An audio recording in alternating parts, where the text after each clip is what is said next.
नया कश्मीर, नया कश्मीर, नए कश्मीर में भी हिंदुओं ना पाप है, हिंदुओं ना गुनाह है, चुन चुन कर मारा जा रहा है। अच्छा, तस्वीरें आई हैं, वो एक बार फुल स्क्रीन पर तस्वीरें दिखाइए, सीसीटीवी तस्वीरें हैं वो, किस तरह से बैंक के अंदर घुसकर ये देखिए, आप ये तस्वीर देखिए बहुत ध्यान से। ये आतंकवादी बैंक के अंदर घुसा, इसने फायर किया, ये देखिए आप, ये बैंक के अंदर घुसा, बैंक मैनेजर जो राहुल जो आज जो मारे गए हैं, ये वो तस्वीर है कि किस तरह से बैंक के अंदर घुसा और फिर हत्या की गई है हिंदू की। ये बैंक मैनेजर जिनकी हत्या की गई है, 2 महीने पहले इनकी शादी हुई, और ये देखिए बैंक के अंदर घुसा, ये इसको पता था कहां पर बैंक है, क्या शिफ्ट है, कहां पर बैठा है, ये मुखबिरी हो रही है क्या है, घाटी में गद्दार, इसलिए हिंदू नरसंहार, आतंकियों को हिंदुओं के पते कौन दे रहा है, वहां पर कौन लोग हैं ये, और क्या ऑपरेशन ऑल आउट, मतलब ऑपरेशन और तेज करने का टाइम आ गया, क्योंकि अब खबर है, प्रेम शुक्ला आ रहा हूं आपके पास, शुक्ला जी अब खबर है पलायन भी शुरू हो गया है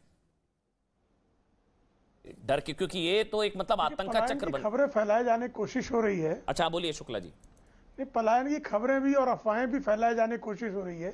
जो एयरपोर्ट से वहां के टूरिस्ट लौट रहे हैं उनको भी गलत तरीके से दिखाया जा रहा है।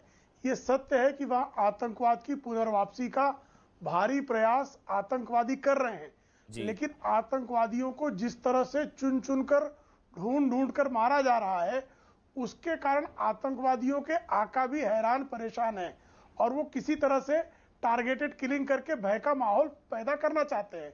लेकिन ये भारत सरकार की प्रतिबद्धता है, हम आतंकवाद का समूल नाश करेंगे। ऐसे में किसी को अफवाहों का शिकार होना ठीक नहीं होगा।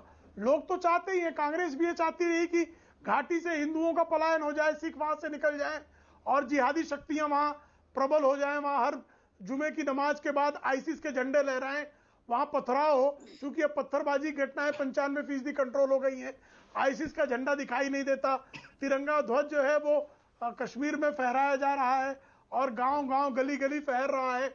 जन्माष्टमी का जुलूस लाल चौक, जिस लाल चौक पर किसी जमाने में तिरंगा ध्वज फहराना कठिन कार्य हुआ करता था कांग्रेस के युग में, आज वहां पर जो है जन्माष्टमी का जुलूस भी निकलता है। तो वहां की शांति, वहां $10 अरब का निवेश वहां आता है। इन सारी चीजों को देखकर पाकिस्तान परस्त और पाकिस्तान में उन पाकिस्तान परस्तों के आका निश्चित तौर पर परेशान हैं और वहां आतंक को फिर से पुनर्वापसी कराने का प्रयास कर रहे हैं। लेकिन यह भारत का संपूर्ण भारत का संकल्प है कि हम आतंकवाद को जड़ से निपटा देंगे। बोलिए सुरेंद्र राजपूत जी, आतंकियों की बौखलाहट है कि कश्मीर में चीजें जो है बैक ट्रैक है, इन्वेस्टमेंट है, तो ये एक मैसेज देने की कोशिश है जो प्रेम शुक्ला कह रहे हैं, बौखलाहट है आतंकवादियों की। सबसे बड़ी बात है, आतंक का समूल नाश हर कीमत पर होगा। और हाँ, आतंक का समूल नाश हर कीमत पर होगा। हमारी सेना, हमारी पुलिस, हमारा देशवासी इसको करेगा, इसमें कोई दो राय नहीं। लेकिन भारतीय जनता पार्टी की स्पष्ट दोहरी नीति, ये आतंकवादियों के यार भी हैं, आतंकवादियों से प्यार भी करते हैं, पाकिस्तान को यहां पर बैठ के गाली देते हैं और वहां जाकर के बिरयानी खाते हैं।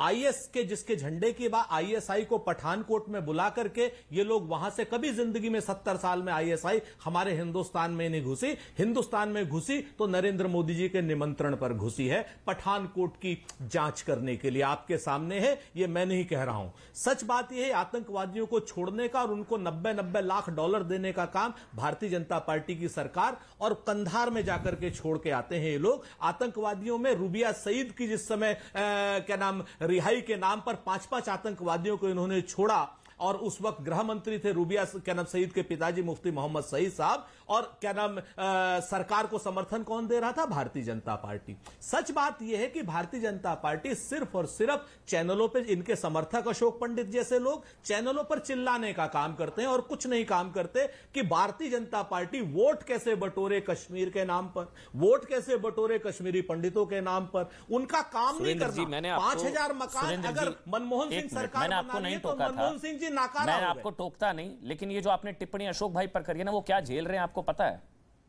कश्मीरी पंडित हिंदू क्या झेल रहे हैं और आप कह रहे हैं मुझे पता है अशोक भाई, हाँ मैं बताता हूं। लेकिन ये चीज गलत है। आप बोलिए बीजेपी के खिलाफ जितना कोसना कोसिए, लेकिन अशोक पंडित और कश्मीरी पंडित ये लोग क्या झेल रहे हैं पिछले 30 सालों से, निर्वासन और सारी चीजें, वो टिप्पणी शायद गलत है। मैं हाँ बिल्कुल, अभी तक सुन लीजिए, नहीं सुन लीजिए। हाँ बोलिए। अशोक पंडित जी, मैं पहले जानने मुझे लगा ये कश्मीरी, हाँ अशोक पंडित जी मुझे लगा कि कश्मीरी माइग्रेशन कंसंट्रेशन कैंप के हैं। बाद में पता चला, अभी मैंने फोटो देखी, मैंने कहा बाप रे, ये तो पिछले 20 साल से बंबई में बैठे हुए अशोक पंडित हैं, जो फिल्म तो क्या सड़क पर होना चाहिए था? आप कश्मीरी पंडितों को सड़क पर चाहते हैं क्या? डॉक्यूमेंट्री का नहीं, ये क्या बात हुई? सुरेंद्र राजपूत कश्मीरी पंडित सड़क पर रहे? बिल्कुल नहीं। टेंटों में रहे, क्यों रहे भाई? उन्होंने क्या झेला है? आज वो जो है अपनी बुलंदियों पर अपनी वजह से है ना, ये कोई बात थोड़ी ना। वो सड़क पर रहे, टेंटों में रहे क्या? ऐसा है अमन, आज आपको ये है कि वो कैसे यहां तक पहुंच गए? पंडित है तो यहां तक कैसे पहुंच गया? हम तो चाहते दिखा दी, दिखा दी इन्होंने, दिखा दी अपनी जात, आपके इन्होंने साथ दिखा दी अपनी औकात, बात है, इन्होंने दिखा दी अपना कल्चर, इन्होंने दिखा दिया कि ये किस चीज के रूल दिखा दिया इन्होंने। जो कश्मीरी पंडितों की भावनाओं को बेचने वाला अशोक पंडित है, जो रुपए कमाता है, कश्मीरी पंडितों के नाम पर आपने देश को बेचा है, आपने देश को बेचा है। पार्टी वाले वोट बटोरते हैं, ये नोट बटोरता है। कश्मीरी पंडितों से क्या प्रॉब्लम है? बटोरता है, कश्मीरी पंडितों की किलिंग को बेचता है आदमी। कश्मीरी पंडितों से क्या प्रॉब्लम है सुरेंद्र भाई? आपको की किलिंग को बेचता है। आज आतंकियों के खिलाफ बोलने का दिन है, आप कश्मीरी पंडितों के खिलाफ बोल रहे हैं। जो टारगेट पे है, जो पीड़ित है, जिनको गोली मारी जा रही है, उनके खिलाफ आप बोल रहे हैं। आतंकियों के खिलाफ बोलने का दिन है, आप कश्मीरी पंडित के खिलाफ बोल रहे हैं।